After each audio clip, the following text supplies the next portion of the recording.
So our next topic is all about the difference of two squares. Okay, so to identify if the given polynomial is an example of difference of two squares, first we need to check the condition. So we have three conditions to identify if the given polynomial is an example of difference of two squares. Okay, number one, it is a binomial. What is a binomial? Okay, a polynomial with two terms. Okay, second condition, each term is a perfect square. The question is, what is a perfect square? Ano yung perfect square? For example, 4 is a perfect square because the factors of 4 are 2 times 2. So sa Tagalog, masasabi natin ang number ay perfect squared if yung factors niya ay parehas. Okay, ano-ano yung mga perfect squared? Halimbawa, 1 times 1, anong sagot? 1. Therefore, the square root of 1 is 1. Another, 2 times 2. Oh, what is the square root of 4? 2. Next, 3 times 3. What is the square root of 9? Ito yung mga perfect square. Ang kanilang square root yung nasa left side. Do you understand? Yes. 4 times 4. 4 times 4, 16. 16 is a perfect square. And the square root of 16 is? Okay, iyon po yung perfect square. Ma'am, paano naman po malalaman kung perfect square yung variable o yung letter? Okay, if the exponent of the variable is divisible by 2, therefore, we can say that the given variable is a perfect square. Halimbawa, a raised to 6. What is the exponent of the variable? 6 is even number, or 6 can be divided by 2. Yes. Okay, sa Tagalog, si 6 ba ay pwedeng i-divide kay 2? Yes. Okay, therefore, perfect square siya.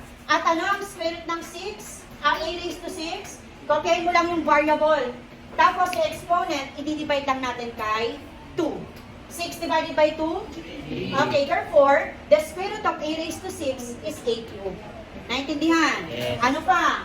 X raised to 10. Do you think x raised to 10 is a perfect square? Yes. Yes, because 10 can be divided by 2. Tatandaan, basta ang exponent pwedeng i-divide kay 2 or basta ang exponent ay even number. Ano yung even? 2, 4, 6, 8, 10, and so on. Perfect square ang tawag doon. How to get the square root of x raised to 10?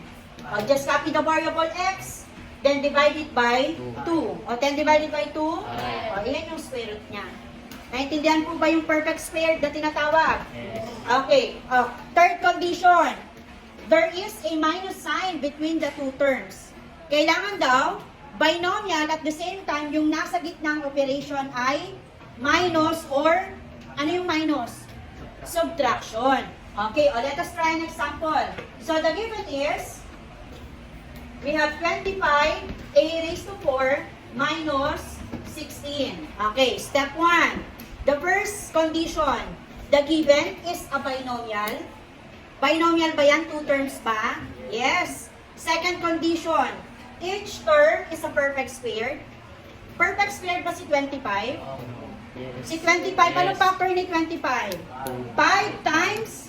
Parehas ba yun? O therefore, perfect square siya. Ano square root ng 25? 5. Very good. So, si a raised to 4 ba ay perfect square? Yes. Yes, bakit po?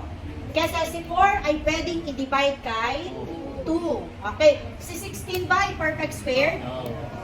Yes po. Anong square root ni 16? Perfect square siya iyo. Okay. Last condition, there is a minus sign. May minus sign ba sa gitna? Okay, so therefore, ibig sabihin, kapag itong given na to ay pasok sa tatlong condition, example siya ng difference of two squares. So anong gagawin mo? Step 1, you're going to draw two parentheses.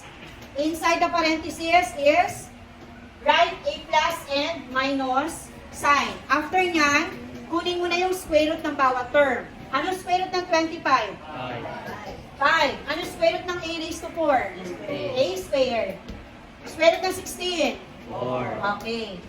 Itong first term na to, susulat mo yung sagot sa first term din. This will become pi a squared. Ganun din po ito. Pi A squared. Itong 16, yung 4, susulat mo sa last term. 4, 4. So therefore, meron ka ng final answer. Mas madali compare dun sa una. Do you understand?